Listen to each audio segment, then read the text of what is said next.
সে অনেক আগের কথা। বাগদাদ শহরে জুনাইদ নামের একজন অনেক বড় পালোয়ান বাস করত।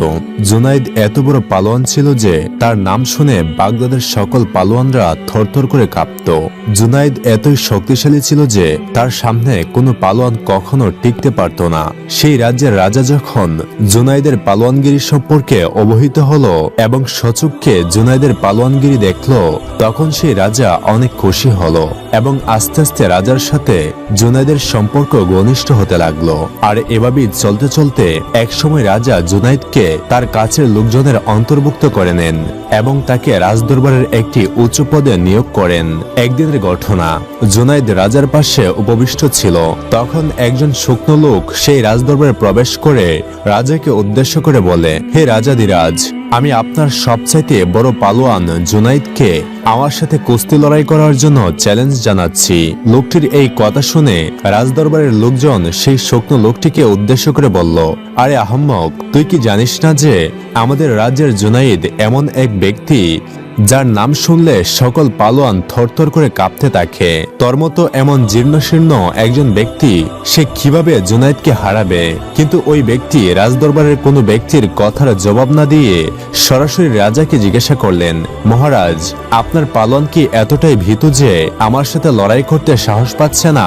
আমি তাকে চ্যালেঞ্জ জানাচ্ছি, তাকে কিভাবে বশে আনতে হয় সেটা আমার ভালো করেই জানা আছে। এবার আর রাজা চুপ করে থাকতে পারলেন না। তিনি বললেন, ঠিক আছে, যদি তুমি তোমার জান হারাতে চাও এবং সবকিছু জানার পরেও তার সাথে লড়তে চাও, তাহলে সেটাই হোক। এই কথা বলে রাজা কুস্তি লড়ার তারিখ এবং স্থান ঠিক করে দিলেন। রাজার এই ঘোষণা সমস্ত রাজ্যে আগুনের মতো ছড়িয়ে গেল। সবাই বলাবলি করতে লাগলো যে একটি টিনের ডিব্বা কিভাবে একটি পাহাড়কে হারাবে। অবশেষে সকল জল্পনা কল্পনার অবসান ঘটিয়ে সে নির্ধারিত দিন এসে উপস্থিত হলো। রাজ্যের বিশাল বড় এক ময়দানে হাজার হাজার লক্ষ লক্ষ মানুষ জড়ো হলো শুধুমাত্র এটা দেখার জন্য যে কিভাবে একটি সামান্য লোক রাজ্যের সবচেয়ে বড় পালোয়ান জুনাইদকে নাস্তানাবুদ করে। জুনাইদ বীরবেশে ময়দানে প্রবেশ করে। অন্যদিকে সেই ক্ষীণকায়ী লোকটি ধীরে ধীরে ময়দানে এসে উপস্থিত হয়। একটা সময় সব আনুষ্ঠানিকতার শেষে জুনাইদ এবং সেই ক্ষীণকায়ী লোকটি একে অপরের মুখোমুখি হয়। যখন লড়াই শুরু হবার ইঙ্গিত দেওয়া হয়, তখন একজন আরেকজনকে জড়িয়ে ধরে যাতে করে একে অন্যকে মাটিতে ফেলে দিতে পারে। এভাবে লড়াই চলাকালীন সময়ে হঠাৎ করে সেই লোকটি জুনাইদকে উদ্দেশ্য করে বলল, তোমার কানটা একটু আমার নিকটে নিয়ে আসো, তোমার সাথে আমার কিছু কথা আছে। জুনাইদ তখন সেই লোকের নিকট তার কান এগিয়ে দিল। তখন সেই লোকটি জুনাইদকে উদ্দেশ্য করে বলল, হে জুনাইদ, সত্যিকার অর্থে আমি কোনো পালোয়ান নই। আমি হচ্ছি সাইয়েদনা হযরত মুহাম্মদ সাল্লাল্লাহু আলাইহি ওয়াসাল্লামের বংশধর। আমার বংশকে নিয়ে আমি জঙ্গলের গহীনে বসবাস করি। গত কয়েকদিন যাবৎ আমার বংশের সবাই ক্ষুধায় জর্জরিত। সকলেই আহারের জন্য ছটফট করছে। সৈয়দ বংশের যারা আছে তারা কখনোই অন্য কোনো লোকের কাছে হাত পাততে পারে না, যার কারণে আমরা চাইলেও কিছু করতে পারছি না। তাই তোমাকে হারিয়ে যে অর্থ পাবো তা দিয়ে আমি আমার পরিবারের ক্ষুধা নিবারণ করতে পারবো। হে জুনাইদ, যদি তুমি আজ নবীর বংশের ইজ্জত রক্ষা করতে পারো, তাহলে কাল হাসরের ময়দানে অবশ্যই আমি নবী করিম সাল্লাল্লাহু আলাইহি ওয়াসাল্লামকে সুপারিশ করতে পারবো, যাতে করে তিনি তোমাকে জান্নাতের উচ্চ মাকাম দান করার সুপারিশ করেন। এখন তোমার সময় এসেছে সে নবীর পরিবারকে সাহায্য করার। জুনাইদ যখন সেই ব্যক্তির আকুতি ভরা কথাগুলো শুনল, তখন তার ভিতরে তোলপাড় শুরু হলো। নবীর প্রতি প্রেম ভালোবাসা তার দেহ মনে উত্তোলিত হতে লাগলো। তখন সে সিদ্ধান্ত নিল যে তিনি এ লড়াইয়ে হেরে যাবেন। অপরদিকে সেখানকার সকল মানুষ এক দৃষ্টিতে সেই লড়াইয়ের দিকে তাকিয়ে আছে। তারা দেখতে পাচ্ছে যে দুজন প্রাণপণে লড়ে যাচ্ছে। দুজনেই একের পর এক কৌশল অবলম্বন করে যাচ্ছে, কিন্তু কেউ কাউকে হারাতে পারছে না। হঠাৎ করে সকলেই লক্ষ্য করলো যে জুনাইদ মাটিতে পড়ে আছে এবং সেই ক্ষীণকায়ী দেহের লোকটি জুনাইদের বুকের উপর বসে বিজয় উদযাপন করছে। সমস্ত মানুষ এই দৃশ্য দেখে হতবাক হয়ে গেল। তারা সকলেই মারহাবা মারহাবা বলে চিৎকার করতে লাগলো। তখন সেখানে উপস্থিত শ্রোতাগণ নানা ধরনের পুরস্কার উপঢৌকন সেই লোকটির দিকে ছুঁড়ে মারতে লাগলো, কারণ সেই লোকটি এই এলাকার সবচেয়ে বড় পালোয়ান জুনাইদকে হারিয়ে দিয়েছে। এর ফলে জুনাইদের প্রতি তাদের যে ভয় ছিল সকলের মন থেকে সেই ভয় উঠে গেল। সবাই জুনায়েদকে করুণা ভরা দৃষ্টিতে দেখতে লাগলো। দিন শেষে যখন রাত ঘনিয়ে এলো তখন জুনায়েদ ভারাক্রান্ত মনে এশার নামাজ আদায় করে নিজের ঘরে ফিরে আসে। আর তখনও তার কানে বাজতে থাকে সেই ক্ষীণকায় লোকটির কথা। সেই লোকটির কথা ভাবতে ভাবতে একসময় জুনায়েদ গভীর তন্দ্রায় নিমজ্জিত হয়ে যায়।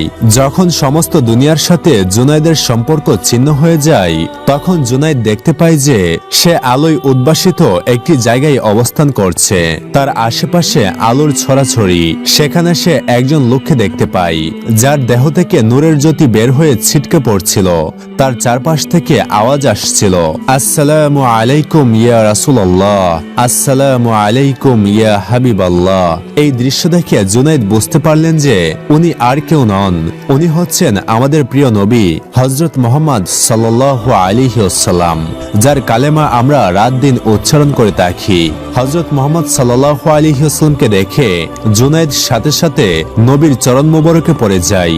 রাসূল সাল্লাল্লাহু আলাইহি ওয়াসাল্লাম জুনায়েদকে লক্ষ্য করে বললেন, হে জুনায়েদ, দাঁড়িয়ে যাও। তুমি আজ যেমন ভাবে আল্লাহর রাসূলের বংশকে সম্মান করেছো, আল্লাহ তাআলাও তোমার মর্যাদা অনেক বৃদ্ধি করে দিয়েছেন এবং তোমাকে সাধারণ পালোয়ান থেকে আল্লাহর একজন বড় অলির আসনে তোমাকে সমাসীন করে দিয়েছেন।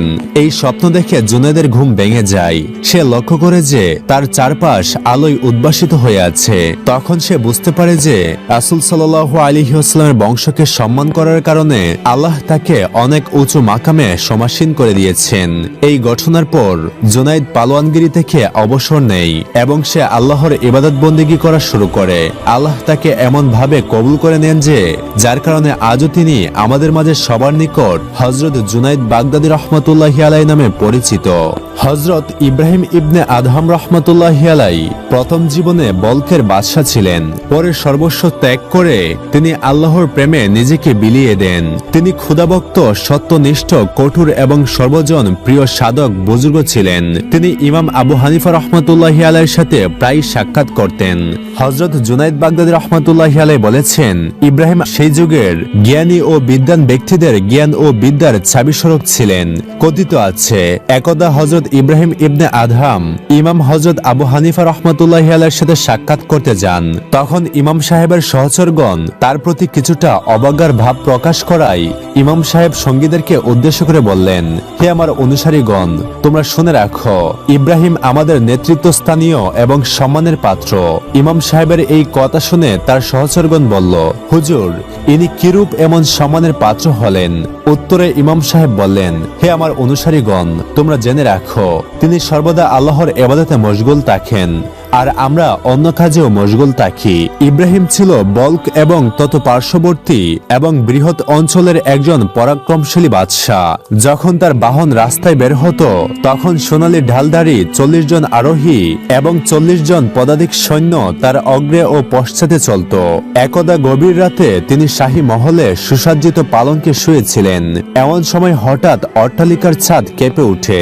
কার পায়ের আঘাতে ছাদ কেঁপে উঠল তা বুঝতে না পেরে তিনি উচ্চকণ্ঠে জিজ্ঞাসা করলেন, ছাদের উপর কে? উত্তর আসলো, তোমারই একজন বন্ধু। আমার একটি উট হারিয়ে গেছে, তাই আমি সন্ধান করছি। তখন বাদশাহ ইব্রাহিম আশ্চর্য হয়ে বললেন, ওরে মূর্খ, অট্টালিকার উপরে উট আসবে কিভাবে? উত্তর আসলো, ওহে অলস, তুমি তো স্বর্ণে নির্মিত সিংহাসনে বসে বহু মূল্যবান পোশাক পরে আল্লাহ তাআলার অনুসন্ধান করছো। ইহা ছাদের উপর উট অন্বেষণ অপেক্ষা অধিক আশ্চর্যজনক নয় কি? এই কথা বলে আগন্তুক অদৃশ্য হয়ে গেলেন। তার এই কথাই ইব্রাহিমের অন্তরে ভয় এবং চিন্তার উদ্রেক হলো। পরদিন সকালে উজির নাজির মন্ত্রিপরিষদ সহ ইব্রাহিম শাহী দরবারে বসে আছেন। এমন সময় একজন মহাপুরুষ দরবারে এসে উপস্থিত হলো। তিনি এত দ্রুত প্রবেশ করলেন যে তাকে বাধা দেওয়া কারো পক্ষে সম্ভব হলো না। ইব্রাহিম আগন্তুককে জিজ্ঞাসা করলেন, কে তুমি? কি চাও এখানে? আগন্তুক উত্তরে বললেন, আমি অল্পক্ষণের জন্য এই পান্থশালায় বিশ্রাম গ্রহণ করতে চাই। ইব্রাহিম বললেন, ইহা পান্থশালা নয়, এটা আমার বাসভবন। আগন্তুক তখন প্রশ্ন করলেন, তোমার পূর্বে এই বাসস্থানে কে ছিল? ইব্রাহিম বললেন, আমার পিতা। আগন্তুক পুনরায় প্রশ্ন করলেন, তার পূর্বে কে ছিল? ইব্রাহিম বললেন, আমার পিতামহ। আগন্তুক পুনরায় প্রশ্ন করলেন, তার পূর্বে কে ছিল? ইব্রাহিম অমুক অমুক বলে কয়েকজনের নাম বললেন। তখন আগন্তুক বললেন, এখানে যখন একজন আসছে আরেকজন চলে যাচ্ছে তখন এটা পান্থশালা নয়তো কি? এই বলে আগন্তুক দ্রুত গতিতে বাইরের দিকে অগ্রসর হলেন। ইব্রাহিমও তার পিছনে পিছনে একাকী ছুটলেন। বহু অনুসন্ধানের পর আগন্তুককে তিনি পেলেন। ভয়জড়িত কণ্ঠে তিনি তাকে জিজ্ঞাসা করলেন, আপনি কে? গম্ভীর সুরে উত্তর আসলো, আমি খিজির। এই উত্তর শুনে তার মনে অশান্তির সৃষ্টি হলো। তিনি ফিরে এসে মনের অশান্তি দূর করার জন্য শিকারে যেতে মনস্থির করলেন। একদিন কিছু সংখ্যক সহচর সঙ্গে নিয়ে তিনি শিকারে বের হলেন। এভাবে ঘুরতে ঘুরতে তিনি আপন সহচর হতে বহু দূরে সরে পড়লেন। এমন সময় তিনি এক গায়েবী আওয়াজ শুনতে পেলেন। কে যেন বলছেন, হে ইব্রাহিম, এখনো জাগ্রত হও। এমন আওয়াজ তিনি তিনবার শুনতে পান। চতুর্থবার তিনি শুনতে পান কে যেন তাকে বলছেন, হে ইব্রাহিম, মৃত্যু তোমাকে জাগাবার পূর্বে তুমি জাগ্রত হও। এটা শোনা মাত্রই ইব্রাহিম বেহুশ হয়ে পড়ে যান। কিছুক্ষণ পর হুশ ফিরলে তিনি উঠে সামনের দিকে পথ চলতে লাগলেন। হঠাৎ তিনি একটি হরিণ দেখতে পেলেন। তিনি তা শিকার করতে উদ্যত হলে হরিণটি বলে উঠল, হে ইব্রাহিম, তুমি আমাকে শিকার করতে পারবে না, বরং আমি তোমাকে শিকার করতে প্রেরিত হয়েছি। হে ইব্রাহিম, এই কাজের জন্যই কি তোমাকে সৃষ্টি করা হয়েছে? হরিণের মুখে এমন কথা শুনে ইব্রাহিম অবাক হয়ে গেলেন। অতঃপর তিনি চিন্তিত মনে ঘোড়ার পিঠে আরোহণ করলেন। তখন ঘোড়া হতেও একই আওয়াজ আসলো। এতে তিনি স্তব্ধ হয়ে পড়লেন এবং অজুর ধারায় কাঁদতে শুরু করলেন। অতঃপর তিনি খাঁটি মনে আল্লাহর দরবারে তওবা করলেন। দুনিয়ার মায়াজাল ও মোহ তার মন থেকে বিচ্ছিন্ন হয়ে গেল। লোকালয়ে আর ফিরে যাবেন না এমনটা মনস্থ করে গভীর জঙ্গলের দিকে অগ্রসর হলেন। প্রতিমধ্যে তিনি একটা রাখালকে দেখতে পেলেন। অতঃপর শাহী লেবাস রাখালকে দিয়ে রাখালের চটের লেবাস পরিধান করলেন। বাদশাহ ইব্রাহিম বাদশাহীর পরিবর্তে ফকিরি জীবন গ্রহণ করে বনে জঙ্গলে ঘুরতে লাগলেন এবং আল্লাহর দরবারে কাঁদতে লাগলেন। ক্ষুধা প্রেমে নিজেকে বিলিয়ে দিয়ে শাহী জীবন ত্যাগ করে তিনি পথ অতিক্রম করতে লাগলেন। কিছুদিন পর তিনি মার্ব নামক স্থানে উপস্থিত হয়ে এক অন্ধ ব্যক্তিকে একটি পুলের উপর দিয়ে গমন করতে দেখলেন। পুল হতে তার পড়ে যাওয়ার আশঙ্কা থাকায় ইব্রাহিম বললেন, হে আল্লাহ, তাকে রক্ষা করো। এই দোয়া করার সাথে সাথে হযরত ইব্রাহিম দেখতে পেলেন যে সে অন্ধ ব্যক্তি শূন্যে ভাসতে লাগলেন। এই দৃশ্য দেখে ইব্রাহিম ভাবলেন, না জানি উনি কত বড় মাপের দরবেশ। অতঃপর সেখান থেকে তিনি ঘুরতে ঘুরতে ঈশাপুরের নিকটস্থ এক গুহায় আশ্রয় নেন। আর সেই গুহাতেই তিনি 9 বছর যাবৎ আল্লাহর ইবাদতে মশগুল হয়েছিলেন। সেখানে তিনি অসাধারণ সাধনা এবং নফসের বিরুদ্ধে জিহাদ করেন। এমন নির্জন গুহায় একাকী বাস করা সাধারণ মানুষের পক্ষে সম্ভব ছিল না। প্রত্যেক বৃহস্পতিবার তিনি গুহা থেকে বের হতেন এবং জঙ্গল হতে জ্বালানি কাঠ সংগ্রহ করে বোঝা বেঁধে রাখতেন। অতঃপর পরদিন তা নিশাপুরের বাজার নিয়ে বিক্রি করতেন এবং সেখানে জুমার নামাজ আদায় করে কাঠ বিক্রির মূল্য দিয়ে কিছু রুটি ক্রয় করতেন। আর সেই রুটির অর্ধাংশ কোনো দরিদ্রকে দান করে দিয়ে গুহায় ফিরে বাকি অর্ধেক রুটি আহার করে পরবর্তী বৃহস্পতিবার পর্যন্ত স্ত্রী ও প্রভুর ইবাদতে মশগুল হয়ে থাকতেন। একদিন এক ব্যক্তি নদীর পাশ দিয়ে হেঁটে যাবার সময় দেখতে পেলেন যে ইব্রাহিম একটি নদীর কিনারায় বসে সুই দিয়ে কি যেন সেলাই করছেন। তখন সেই ব্যক্তি মনে মনে এই চিন্তা করতে লাগলেন যে আচ্ছা, এই ব্যক্তি বাদশাহী ছেড়ে ফকির বেশে জীবন অতিবাহিত করে কি মজা পাচ্ছে। আল্লাহর কুদরতে হযরত ইব্রাহিম ওই ব্যক্তির মনের কথা জানতে পারলেন। তখন ইব্রাহিম তাকে কিছু না বলে তার হাতের সুইটি নদীতে ফেলে দিলেন। অতঃপর ওই লোকটিকে লক্ষ্য করে বললেন, ওহে আল্লাহর বান্দা, আমার সুইটি উঠিয়ে দাও। তখন সে বলতে লাগলো, এটা তো অসম্ভব। তখন ইব্রাহিম মাছেদেরকে ডেকে বললেন, হে মাছ, আমার সুইটি দিয়ে যাও। তখন সাথে সাথে 100 মাছ নদী থেকে স্বর্ণের সুই নিয়ে কিনারে উপস্থিত হয়। তখন সেই সুইটি দেখে ইব্রাহিম মাছেদেরকে বলল, হে মাছেরা, আমার স্বর্ণের সুইয়ের প্রয়োজন নেই। আমি স্বর্ণের সুই ফেলিনি, আমি ফেলেছি লোহার সুই। আমাকে সেটি এনে দাও। তখন একটি মাছ ওনার ফেলে দেওয়া সুইটি নিয়ে উপস্থিত হলো। তখন ইব্রাহিম লোকটিকে লক্ষ্য করে বললেন, হে আল্লাহর বান্দা, আমার সেই রাজত্ব উত্তম ছিল নাকি এই রাজত্ব উত্তম? ইব্রাহিম এমন এক ব্যক্তি ছিলেন, তিনি আল্লাহ ও রাসূলের মহব্বতে বাদশাহী ছেড়ে নির্জনে চলে গেলেন।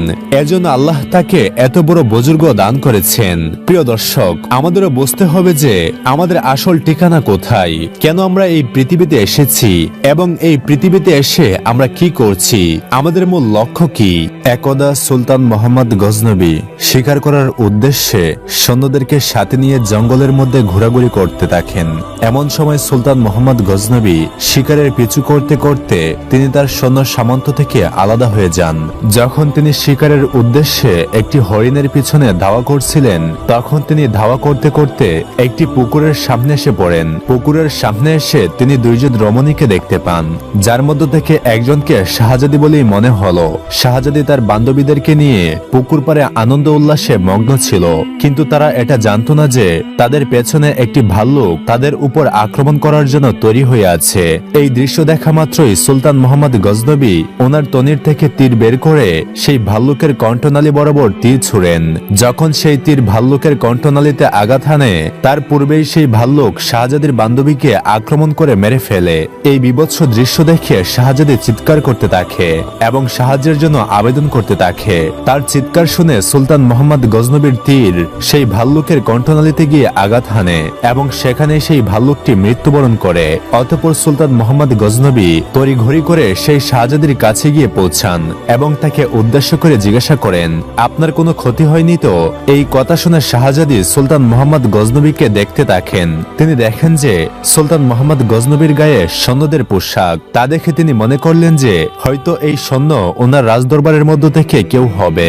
অতঃপর সে শাহজাদি সুলতানকে বললেন যে আমার নাম হচ্ছে সমার্থী, আমি আমার বান্ধবীদের সাথে এই পুকুরে আনন্দ ফুর্তি করার জন্য গিয়েছিলাম।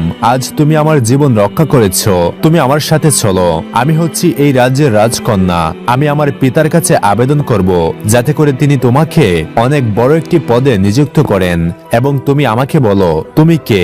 এই কথা শুনে সুলতান মোহাম্মদ গজনবী রাজকন্যাকে উদ্দেশ্য করে বললেন, আমি হচ্ছি সাধারণ একজন শিকারী। এই জঙ্গলে এসেছিলাম শিকার করার জন্য। প্রতিমধ্যে আপনার সাথে আমার সাক্ষাৎ হয়ে যায়।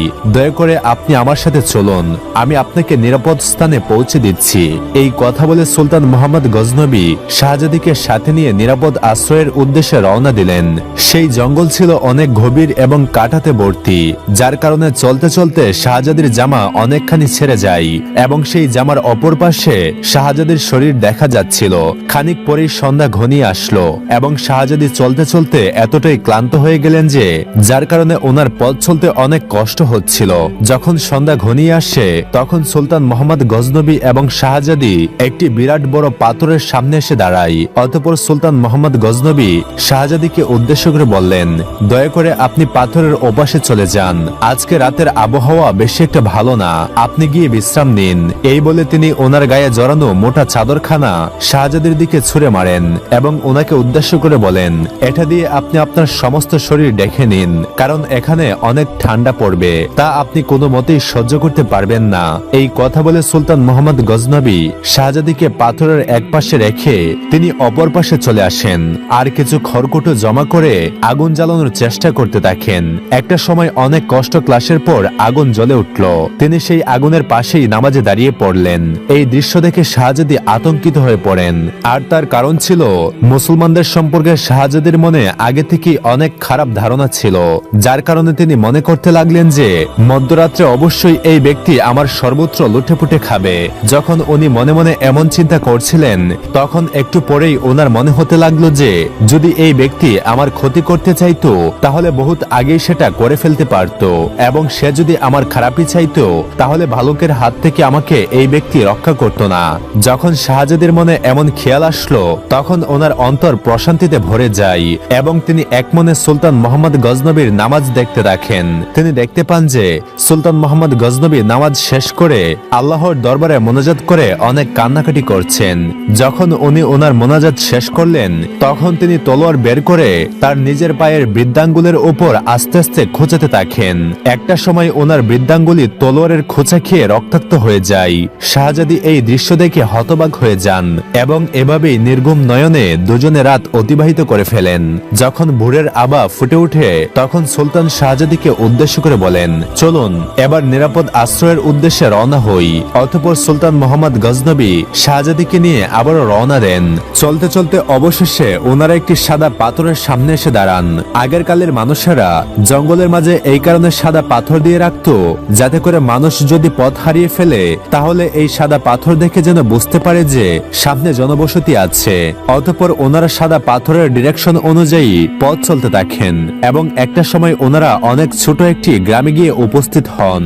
তখন সুলতান মোহাম্মদ গজনবী শাহজাদিকে উদ্দেশ্য করে বলেন, এটা হয়তো আপনার রাজ্যের অধীনস্থ কোনো গ্রাম, আপনি এখানে সম্পূর্ণ নিরাপদ। শাহজাদি তখন সেই গ্রামে উপস্থিত মানুষদেরকে আদেশ করেন যে আমাকে একটি ঘোড়া এবং পরিধানের জন্য কিছু কাপড় প্রদান করো। আদেশ মোতাবেক গ্রামবাসী যখন শাহজাদির প্রয়োজনীয় জিনিসপত্র এনে ওনার সামনে উপস্থিত করেন, তখন সুলতান মোহাম্মদ গজনবী শাহজাদিকে উদ্দেশ্য করে বলেন, এখন আমাকে আমার কাজে যেতে হবে, আপনি নিরাপদে আপনার প্রাসাদে পৌঁছে যান। এই কথা শুনে শাহজাদি সুলতানকে উদ্দেশ্য করে বলেন, তুমি আমার সাথে চলো, তুমি আমার এত উপকার করেছ, আমার জীবন বাঁচিয়েছ, আমার পিতাকে বলে তোমাকে অবশ্যই অনেক বড় একটি স্থানে সমাসীন করে দেব। এই কথা শুনে সুলতান মোহাম্মদ গজনবী শাহজাদিকে উদ্দেশ্য করে বলেন, এইসব কিছুই আমার প্রয়োজন নেই। যখন সুলতান মোহাম্মদ গজনবী ওনার ঠিকানার উদ্দেশ্যে রওনা দিবেন, তখন শাহজাদি ওনাকে উদ্দেশ্য করে বললেন, রাত্রিবেলায় আমি দেখলাম যে আপনি তলোয়ার দ্বারা আপনার বৃদ্ধাঙ্গুলিকে খোঁচা দিচ্ছিলেন, এর কারণ কি? প্রশ্নের জবাবে সুলতান মোহাম্মদ গজনবী শাহজাদিকে উদ্দেশ্য করে বললেন, এর কারণ হচ্ছে যাতে করে আপনার রূপের মাধুরীর সামনে আমার ঈমান দুর্বল না হয়ে পড়ে। আমি হচ্ছি হযরত মুহাম্মদ সাল্লাল্লাহু আলাইহি ওয়াসাল্লামের উম্মত। আমি চাই না কলঙ্কের কোনো দাগ বহন করে হাসরের ময়দানে আমি আমার রবের সামনে গিয়ে উপস্থিত হই। সুলতানের মুখে এমন কথা শুনে শাহজাদি সুলতানকে উদ্দেশ্য করে বললেন, যদি যাবার আগে আপনার পরিচয়টি বলে যেতেন তাহলে আমি আপনাকে স্মরণ রাখতাম।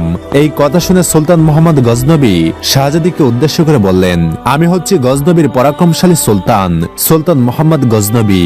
যখন শাহজাদি সুলতানের মুখে এমন কথা শুনতে পেলেন, তখন তিনি বিস্ময়ে হতবাক হয়ে গেলেন এবং যতক্ষণ না সুলতান মোহাম্মদ গজনবী ওনার দৃষ্টির আড়াল না হলেন, ততক্ষণ পর্যন্ত তিনি সেখানে ঠাই দাঁড়িয়ে রইলেন এবং ইসলামের এমন সুমহান মহিমা সম্পর্কে জানতে পেরে তিনি আরো উদ্ভাসিত হলেন। এক রাজ্যে একজন অহংকারী বাদশা ছিল। সে তার গোটা শহরে ঘোষণা করল, কেউ যদি আমাকে এমন কিছু শিখিয়ে দেয় যা আমি জানি না, তাহলে আমি তাকে এমন পুরস্কার দেব যে যা দিয়ে সে তার বাকি জীবন খুব ভালোভাবে কাটিয়ে দিতে পারবে। তার এই ঘোষণা শুনে রাজ্যের অনেক জ্ঞানী গুণী বড় বড় হাকিম আলেম মৌলবী তার কাছে এসে বিভিন্ন ধরনের ভালো ভালো জ্ঞানের শিক্ষা দিতে লাগলো, কিন্তু তাদের শিক্ষায় রাজা সন্তুষ্ট হলেন না। অবশেষে একটি শহর থেকে একজন অচেনা বৃদ্ধ বুজুর্গ ব্যক্তি সেই রাজার কাছে এসে উপস্থিত হলো। তখন সেই বৃদ্ধ বাদশাকে বললেন, হে বাদশাহ, আমি তোমাকে তোমার জীবনের গোপন রহস্যের কথা বলতে চাই, কিন্তু আমার একটি শর্ত আছে। বাদশাহ বলল, কিসের শর্ত? তখন বৃদ্ধ ব্যক্তিটি বললেন, আমার কোনো টাকা পয়সা ধন সম্পদ কিছুই চাই না, আমি শুধু একটা পত্র লিখে তোমাকে দেব, আর সেই পত্রটি তুমি তোমার পাগড়ির ভেতরে লুকিয়ে রাখবে। তোমার জীবনে খুব শীঘ্রই এমন একটি মুহূর্ত আসবে যখন তোমার সঙ্গে কিছুই থাকবে না, তুমি তখন অসহায়ত্ব অনুভব করবে, এদিক সেদিক ছুটে বেড়াবে। তখন তুমি আমার দেওয়া এই পত্রটি খুলে পড়বে, তাহলেই তুমি আমার প্রশ্নের উত্তর পেয়ে যাবে, আর তখনই তুমি বুঝবে জীবনের গোপন অজানা রহস্য এবং তুমি একটি নতুন জ্ঞান অর্জন করবে যেটা তুমি কখনো জানতে না। বাদশা যখন সেই শর্তে রাজি হলো, তখন সেই বৃদ্ধ বুজুর্গ ব্যক্তিটি একটি কাগজে কি যেন লিখে পত্রটি বাদশাকে দিয়ে দিলেন। কিছুদিন যেতে না যেতেই বাদশার কাছে খবর আসলো যে পাশের দেশের এক রাজা এই রাজ্যে আক্রমণ করতে আসছে। বাদশা তখন সৈন্যদেরকে হুকুম দিল, তোমরা যুদ্ধের জন্য প্রস্তুত হও। বাদশার আদেশ মোতাবেক সকল সৈন্যরা যুদ্ধের জন্য প্রস্তুতি নিল। অতঃপর এক পর্যায়ে যুদ্ধ শুরু হলো। বাদশা যুদ্ধ করতে করতে সে তার সৈন্যদের থেকে নিজের অজান্তেই পৃথক হয়ে গেল। বাদশা যখন দেখল যে তার আশেপাশে আর কেউ নেই, তখন প্রাণের ভয়ে তিনি একটি পাহাড়ের গুহায় আশ্রয় নিল। আর তখন চারিদিকে খবর ছড়িয়ে পড়ল যে বাদশা যুদ্ধে মারা গেছেন, এখন থেকে পাশের দেশের রাজা এই রাজ্যে রাজত্ব করবে। অন্যদিকে সে বাদশা কান্না করতে লাগলো এবং অনেক অসহায় হয়ে ভাবতে লাগলো, কিছুদিন আগে আমি এই রাজ্যের বাদশা ছিলাম, পৃথিবীর নামি দামি জিনিস আমার পদতলে ছিল, কিন্তু আজ আমি একটি রুটির জন্য পেরেশান। আমাকে কেই বা পানি খাওয়াবে, কেই বা আমাকে খাবার দেবে? বাদশা এই কথা ভাবতে ভাবতে সেই বৃদ্ধ বুজুর্গ ব্যক্তির কথা মনে পড়ল। সেই বৃদ্ধ বুজুর্গ ব্যক্তি বলেছিল, এমন একটি সময় আসবে তুমি অসহায়ত্ব অনুভব করবে, তখন তুমি আমার দেওয়া পত্রটি খুলে পড়বে। বাদশা তখন সঙ্গে সঙ্গে সেই বুজুর্গ ব্যক্তির দেওয়া পত্রটি খুলে পড়তে লাগলো। সেখানে লেখা ছিল, এই সময়টা পার হয়ে যাবে। তখন বাদশা এই পত্রটি পড়ে আরো চিন্তায় পড়ে গেল। পত্রটিতে লেখা আছে এই সময় পার হয়ে যাবে। এটার অর্থ কি হতে পারে? এই কথা ভাবতে ভাবতে তার মনে পড়ে গেল যে এক সময় আমি বাদশা ছিলাম, আমার সম্মান ছিল, আমার গুরুত্ব ছিল, আমার বড় বড় রাজপ্রাসাদ ছিল, আমার হাজার হাজার সৈন্য ছিল, কিন্তু সেই সময়টি পার হয়ে গেছে। এখন আমার কিছুই নেই। আজ আমি গরিব, অসহায়, না আছে সেবা করার চাকর আর না আছে খাবার। আজ আমি নিঃস্ব, কিন্তু আল্লাহ যদি চাই তাহলে অবশ্যই আজ আমার এই খারাপ সময়টিও পার হয়ে যাবে। তখন বাদশাহ আল্লাহর নাম নিয়ে গুহা থেকে বাইরে বেরিয়ে এসে সে তার সৈন্যদের একত্র করার জন্য চেষ্টা করতে লাগলো। যখন সৈন্যরা জানতে পারলো যে বাদশাহ বেঁচে আছে, তিনি মরেননি, তখন সমস্ত সৈন্য একত্র হয়ে গেল। তখন রাজা পুনরায় মনের মধ্যে সাহস ফিরে পেল। সে তখন বিরাট সৈন্যদল গঠন করে আবারও যুদ্ধ শুরু করে দিল। শেষমেশ বাদশাহ সে যুদ্ধে জয়লাভ করলো। আগে সে একটি দেশের বাদশাহ ছিল, এখন সে দুই দেশের শাহেনশাহ হয়ে সিংহাসনে বসেছে। যখন সে সিংহাসনে বসলো তখন সে কান্না করতে করতে আল্লাহর কাছে শুকরিয়া আদায় করতে লাগলো। তখন রাজা মনে মনে ভাবতে লাগলো, আমার এই উৎসাহ এবং ইচ্ছা শক্তি ওই বৃদ্ধ বুজুর্গ ব্যক্তির পত্র থেকেই পেয়েছিলাম। সে তখন আবারও সেই পত্রটি খুলে দেখলো যে সেখানে একই কথা লেখা আছে, এই সময় পার হয়ে যাবে। তখন বাদশাহ আবারও মনে মনে ভাবতে লাগলো, আমি বাদশাহ ছিলাম, সেই সময়টি পার হয়ে গেছে। আমি ফকির হয়ে গিয়েছিলাম, সেই সময়টিও পার হয়ে গেছে। আজ আবারও আমি শাহেনশাহ হয়ে গিয়েছি, অবশ্যই এই সময়টিও পার হয়ে যাবে। আর শুধু থেকে যাবে আমার কর্ম এবং আমার ব্যবহার। তখন বাদশার চোখ এমন ভাবে খুলে গেল যে তার সমস্ত সম্পত্তি গরিব আর এতিমদের মধ্যে দান করে দিয়ে সে সৎ মানুষ হয়ে আল্লাহর ইবাদতে মশগুল হয়ে পড়ল। প্রিয় দর্শক, এই ঘটনা থেকে যদি আমরা শিক্ষা নিতে পারি তবে আমাদের জীবনের বেঁচে থাকার অর্থটাই পাল্টে যাবে। আমরা সবাই জানি আমাদের জীবন যেমন ক্ষণস্থায়ী, ঠিক তেমনি আমাদের প্রতিটা মুহূর্ত ক্ষণস্থায়ী। আপনি যে পরিস্থিতিতেই থাকুন না কেন, এই পরিস্থিতি কখনো স্থায়ী থাকবে না। ধরুন আপনি বর্তমান পরিস্থিতিতে এমন একটি ঘটনার সম্মুখীন হয়েছেন যে ঘটনাটি আপনাকে অনেক কষ্ট দিচ্ছে। ধরুন আল্লাহ না করুক আপনার এখন অনেক বড় বিপদ, চারিদিক থেকে কষ্ট আপনাকে আঁকড়ে ধরেছে। সেটা হতে পারে আপনার প্রিয়জনকে হারানোর ফলে ব্যবসা বাণিজ্যে লস হয়ে, টাকা পয়সার অভাবে, অথবা আপনি আপনার ক্যারিয়ার নিয়ে অনেক কষ্টে আছেন। কিন্তু এই বর্তমান খারাপ সময়টাও পার হয়ে যাবে। আপনার জীবনের দুঃখ কষ্ট, বিপদ আপদের মুহূর্তটাও পার হয়ে যাবে। এই কষ্টের সময় আমাদের করণীয় কি? এই কষ্টের সময় আমাদের করণীয় হচ্ছে আল্লাহর প্রতি শুকরিয়া আদায় করা, আল্লাহর কাছে দোয়া করা, আল্লাহর প্রতি ধৈর্য ধারণ করা, আর তার সঙ্গে সঙ্গে চাই ইচ্ছা শক্তি, চেষ্টা এবং অনুপ্রেরণা। তাহলেই কেবল আপনার এই বর্তমান কষ্টের সময়টাও পার হয়ে যাবে। আমাদের একটা কথা সবসময় মনে রাখতে হবে, আপনি জীবনে যাই কিছু করেন না কেন, শেষ পর্যন্ত আপনি থাকবেন না, কিন্তু আপনার কর্মগুলো থেকে যাবে।